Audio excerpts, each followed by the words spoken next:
قال لي انا حر، فلوسي وانا حر فيها. تفتكروا جاري ده عنده حق؟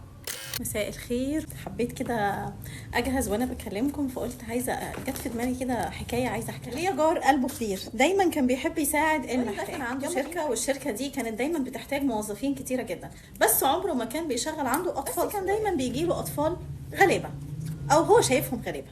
دايما كانوا يدخلوا يخبطوا عليه ويقولوا له احنا محتاجين مساعده.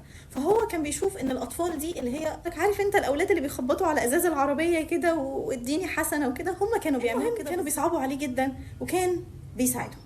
المهم ان الاطفال دول استسهلوا الموضوع ده، وفضلوا يوم ورا التاني كل يوم يقولوا في نفس الميعاد يطلبوا منه الحسنه اللي هم بيطلبوها، لحد ما الاطفال دول بداوا يكبروا واحده واحده، وبداوا برضو يستسهلوا الموضوع ده. بطلوا يتعلموا، بطلوا يذاكروا، بطلوا يروحوا المدرسه، ما فكروش يشتغلوا، هم فكروا بس ان هم يخبطوا على بابه ياخدوا. على العكس تماما، جاري ده كان بيجي له اطفال صغيرين بيطلبوا منه ان هم يشتغلوا عنده، ودايما كان بيرفض لانه ما ينفعش يشغل اطفال، مع انهم عاوزين يشتغلوا، هياخدوا منه فلوس مقابل الشغل، بس ما كانش بيوافق. المهم مرت الايام ومرت السنين، وجاري ده بقى عنده شركات كتير، والاطفال اللي كانوا بييجوا ياخدوا الحسنه ما اشتغلوش وما تعلموش، ولسه لحد ما كبروا برضو بيخبطوا على بابه ياخدوا الحسنه، بس بقوا قاعدين في بيوت شكلها حلو جدا، وبقوا بيقعدوا في البيت اللي شكله حلو جدا ده، فاتحين الشباك ينادوا عليه يطلبوا منه الحسنه.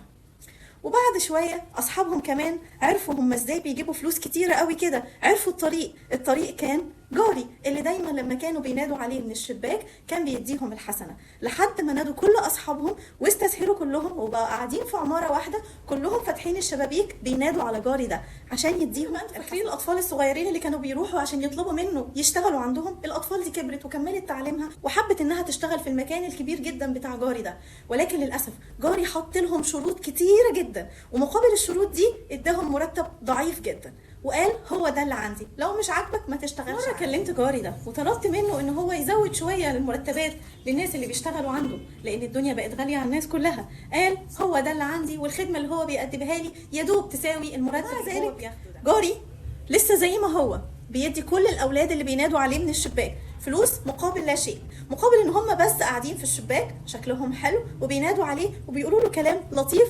الولد اللي كان عاوز يشتغل عنده ما كانش بيقوله له، هو بس كان عاوز يشتغل. فبدأ الاولاد اللي كانوا عاوزين يشتغلوا يحسوا بتخبط، ويحسوا يقولوا طب احنا ليه احنا كمان ما نفتحش الشباك وننادي عليه، يمكن ساعتها يساعدنا. قولوا لي لو انتم مكانهم ممكن تعملوا ايه؟ شايفين ان جاري ده ايه الدافع اللي ممكن يكون بيخليه بيعمل كده؟ ايه الحاجه اللي بتخليه بيقدم فلوس كتيره جدا مقابل لا شيء، وفي نفس الوقت ما بيقدمش المبلغ المطلوب مقابل السيرفيس اللي بياخدها؟